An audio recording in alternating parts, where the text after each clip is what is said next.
வணக்கம். இந்திய தேசிய real estate builders land developer நிலத்தரகு நலச்சங்கம் ஐஎன்ஆர் மீடியமே திருவண்ணாமலை தெற்கு மாவட்ட தலைவர் டிவிஎம்எஸ் ஸ்ரீனிவாச சுந்தரம் பேசுகிறேன். வணக்கங்க.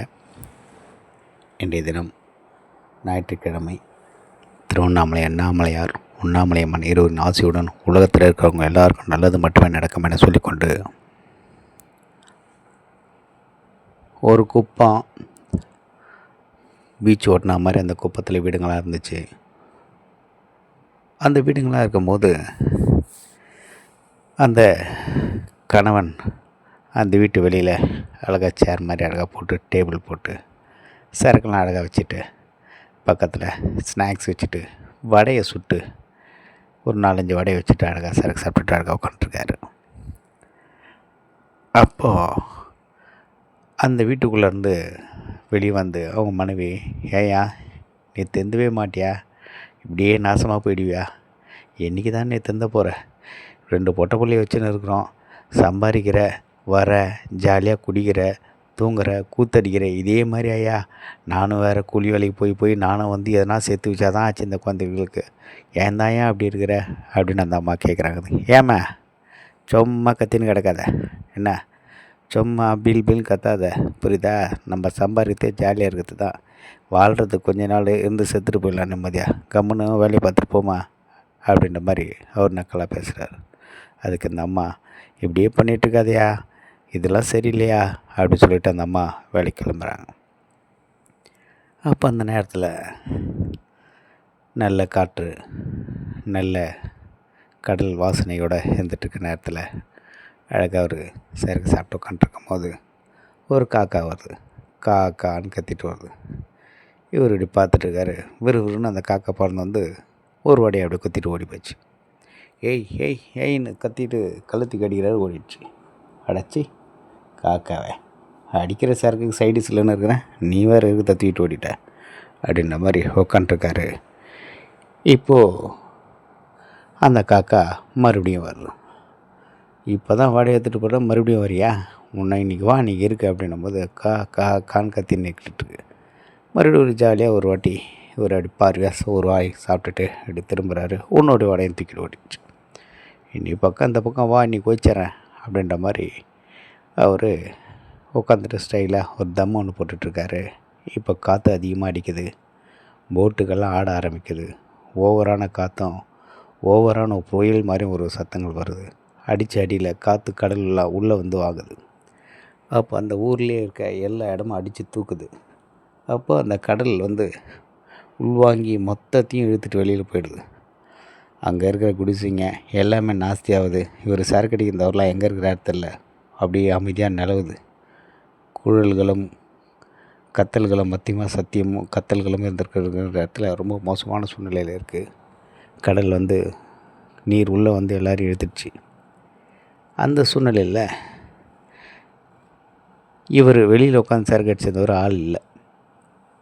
இப்போது கண்ணை திறந்து பார்த்தா இவர் ஒரு கடல் ஓரமாக எங்கேயோ ஒரு இடத்துல எடுத்து போய் விட்டு ஒரு மரத்தடியில் கண்ணு முழிச்சுன்னு, ஐயோ அப்பா என்னை காப்பாற்றுங்க காப்பாற்றுங்க காப்பாற்றுங்க அப்படின்னு சொல்கிற கத்திட்டுருக்காரு.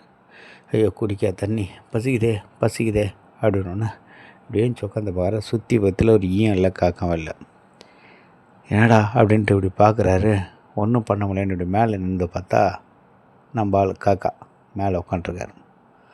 பசிக்குதேன்னொடனே இவர் எடுத்து போன வடையை தூக்கி போடுது கீழே. ஐயோ வடை அப்படின்னு எடுத்து இப்படி கையில் எடுத்து வாயில் எடுத்து சாப்பிட்டு பார்க்குறாரு. மேலே அந்த காக்கா உட்காண்ட்ருக்கு. மறுபடியும் இன்னொரு வடையை தூக்கி போடுது. பசிக்கு சாப்பிட்றாரு. சாப்பிட்டுட்டு, கடவுளே பசிக்கு எது ஒன்று கட்டிச்சே அப்படின்னும் போது அந்த பார்க்குது காக்கா. அப்போது குடிக்க தண்ணி ஐயோ தண்ணின்னு கத்துறாரு. அப்போ அந்த மேலே இருந்த காக்கா மேலே அந்த பிஸ்லரி பாட்டில் சின்ன பாட்டிலை தூக்கிட்டு போய் மேலே வச்சுருந்ததை பார்த்துட்டு அந்த பாட்டை தூக்கி போடுது. அந்த தண்ணி எடுத்து குடிக்கிறார். பாதி தண்ணி இருந்தது. அப்பா அப்படின்ற மாதிரி இருக்கார். அப்போ அந்த காக்கா பார்க்குது. உன்னை நான் அடித்து தோற்றினேன், எனக்கு எல்லாம் கொடுத்துட்ட அப்படின்ற மாதிரி அந்த காக்கா பார்த்து சொன்னதுக்கு அந்த காக்கா சொல்லுது, நீ என்னை அடித்து தோற்றுதுன்னா உண்மை தான், ஆனால் நான் கொஞ்சம் கொஞ்சமாக சேமித்து வச்சேன். தண்ணி பாட்டில் கடிச்சிச்சு எடுத்துன்னு வந்து வச்சேன், வடை கடிச்சிச்சு எடுத்துன்னு வந்து வச்சேன், அந்த கொஞ்சம் கொஞ்சமாக ஒவ்வொரு பொருளாக இன்னும் என்கிட்ட நிறைய பொருள் இருக்குது. கிடைக்கும் போதெல்லாம் நான் ஒன்று ஒன்றா சேர்த்து சேர்த்து வச்சதுனால தான் இன்றைக்கி நீ ஆபத்துன்னும் போது உனக்கே அந்த வடையை கொடுக்க வேண்டிய சூழ்நிலையாக போச்சுன்ற மாதிரி அந்த காக்கா சொல்லிவிட்டு காக்கான்னு செஞ்சுட்டு போயிடுது. இப்போது இவர் ஐயோ அப்படின்ற நேரத்தில் பார்த்தீங்கன்னா அங்கே புயலும் கடலும் உள்ள வாங்கினால வீடுகள் தான் அடிச்சு போயிடுச்சு, யாருக்கும் உயிர் சேதம் இல்லை. பொண்டாட்டி பிள்ளைலாம் எல்லாம் நல்லா இருக்கிறாங்க. இவர் மறுபடியும் அங்கே வந்து சேர்றாரு. வந்து சேர்ந்து தான் பொண்டாட்டியிடம், அம்மா என்னம்மா அப்படியே பயமாக இருக்குதும்மா அப்படின்னா, யோ சொன்னால் கேட்டியா, சேமிச்சு வைன்னு சொன்னேன்னே கேட்டியா, இன்றைக்கி சேமிச்சு வைக்கல, கடலில் உள்வாங்கி எல்லாம் போச்சு, கொட்டா எல்லாம் போய் சேர்ந்துச்சு. மறுபடியும் கட்டணும்னா கீத்து கொட்டாலாம் வாங்கணும், எங்கேயா போகிறது? நீ சேமித்து வச்சுருந்தா இன்றைக்கி அதை மறுபடியும் செஞ்சுருக்கலாம்ல, ஏன் இப்படி இருக்குன்னு அந்த அம்மா தலையில் அடிச்சுட்டாருது. அதுக்கு அவர் அப்படியே பார்க்குறாரு. ஒரு மனுஷனாக இருந்தால் நம்மளுக்கு எந்த அறிவும் இல்லை சேமிக்கணும்னு. ஆனால் அந்த ஒரு காக்கா சேமித்து வச்சு இன்றைக்கி நம்ம உயிரை காப்பாற்றுற அளவுக்கு வடையும் தண்ணி குத்துச்சு. ஸோ சேமிப்பு என்பது எவ்வளோ முக்கியன்றது நம்மளுக்கு தெரியல. என்னை மன்னிச்சிருமா, இனிமேட்டாச்சு நான் கொஞ்சம் கொஞ்சமாக சேமித்து வச்சு வாழ்க்கையை புரிஞ்சுக்கிறேம்மா. எனக்கு ஒரு காக்கா ஒரு பாடம் கற்றுக் கொடுத்துச்சுமா அந்த மாதிரி சொல்லி அவர் கதையை முடிக்கிறார். இது எதுக்கு நான் சொல்ல வரேன்னா, ஒவ்வொரு மனுஷனும் சம்பாதிக்கிறோம், சம்பாதிச்ச உடனே காலரை தூக்கி விட்டுட்டு போகிறோம். இதுதான் நடக்குது. அன்றைக்கி சாயங்காலமே கிடைக்கிற ஒரு மேஸ்திரின்னா, சாதாரண ஒரு மேஸ்திரி ஒரு 1500 சம்பளம் ஆனால் வீட்டுக்கு ஒரு 500 தான் கொடுக்குறாரு. அந்த 700 எங்கே போகுதுன்னு தெரியல. அதுபோல் தான் பணக்காரர்லேருந்து நடுத்தரத்துலேருந்து எல்லோரும் இதே தான். சேமிக்கின்ற பழக்கமே கிடையாது யாருக்குமே. என்றைக்குனா ஒரு நாள் ஒரு கஷ்டம் வரும்போது அன்றைக்கி தெரியும் அதோடைய வழி நான். அதுக்கு இந்த காக்காவை இவரை காப்பாற்றின மாதிரி எல்லோரும் வந்து காப்பாற்றணும்னு நினைக்கிறீங்களா? கிடையாது. உங்களை நீங்கள் தான் காப்பாற்றிக்கணும். சேமிங்க. சம்பாதிக்கிற சம்பளத்தில் ஒரு பக்கம் குடும்பத்துக்கும் ஒரு பக்கம் குடும்ப செலவுக்குன்னு வச்சுங்க. உங்களுக்குன்னு சேமிப்புன்னு கொஞ்சம் வச்சுங்க. எவனும் காப்பாற்ற மாட்டான்.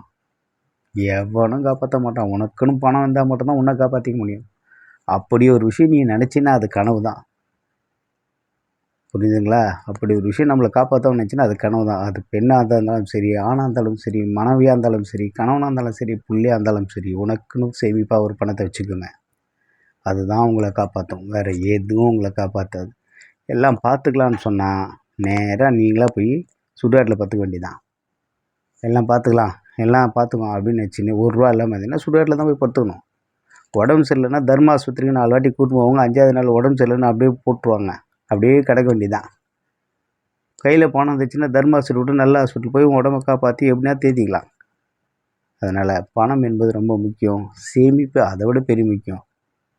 சேமிப்பை எந்த அளவுக்கு நீங்கள் பாதுகாக்கிறீங்களோ அந்த அளவுக்கு அந்த சேமிப்பு உங்களை காப்பாற்றும்னு சொல்லிக்கொண்டு, எந்த சூழ்நிலையும் யாருக்காகவும் எவனுக்காகவும் நீங்கள் உங்களுடைய பணத்தை விரயம் பண்ணாதீங்க. உங்களுடைய பணம் உங்களுடைய சேமிப்பாக இருக்கணும். அந்த சேமிப்பை தான் உங்களை காப்பாற்றும் என சொல்லிக்கொண்டு உரை முடித்துக்கிறேன். நன்றி, வணக்கம்.